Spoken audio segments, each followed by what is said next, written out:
Ano pang problema mo? Ba't mo ginaganyan si Daddy? Sumusobra ka na, ha? Hindi naman kasi dapat siya nandito. Hindi naman siya welcome eh. Bakit? Ikaw lang ba ang anak dito? Para ikaw lang ang mag-decide kung tatanggapin siya dito o hindi? Anak, please.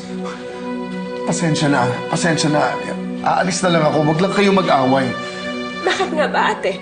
Bakit ang dali mong pinatawad si Daddy? Dahil hindi makitid ang utak ko katulad mo. Hindi ako selfish, puro na lang ako. Ako. Galit ako sa tatay ko, galit ako sa mundong to. Pwede ba, Maylene? Kung si Mama nga napatawad si Daddy eh. Ikaw ang arte-arte mo. At ako pa ngayon ang maarte at ako pa ang selfish. E di kung ganun ako, e di kaya mga hinahangaan ko kayo ang role model ko. Anak, that's enough.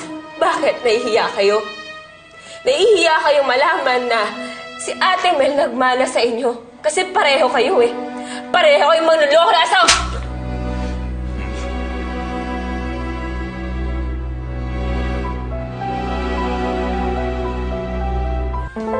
Sorry.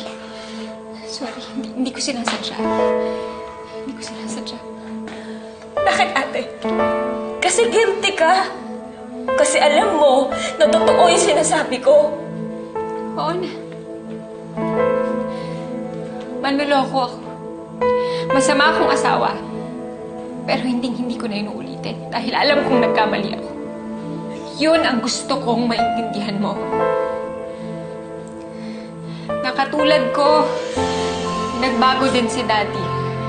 Mahiling pamilya natin siya. Bakit ba hindi mo siya mapatawad?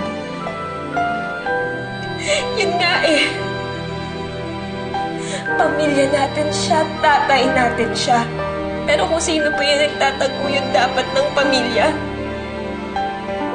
Bakit siya pa yung nang-iwan? Anak, please. Alam ko nasaktan kita. Pero kung bibigyan mo lang naman ako ng pagkakataon, patutunayan ko sa'yo na nagbago na ako because I love you, anak. I love you with all my heart. Please. Diba okay na kayo ni ate? Okay na rin kayo ni mama? Hayaan niyo na lang kasi ako. At saka yung pagmamahal na sinasabi niyo, hindi ko yung naramdaman nung iniwan niyo kami. Kaya huwag niyong hihilingin sa akin na may susukli ako sa pagmamahal niyo. Kasi wala!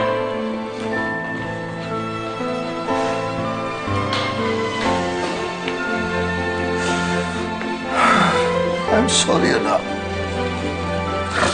I'm sorry. Mukhang lumaki yung gulo dito. I'm sorry. Kasalanan ko rin, Dad. Nasaktan ko si Maylene. Pasensya na kayo.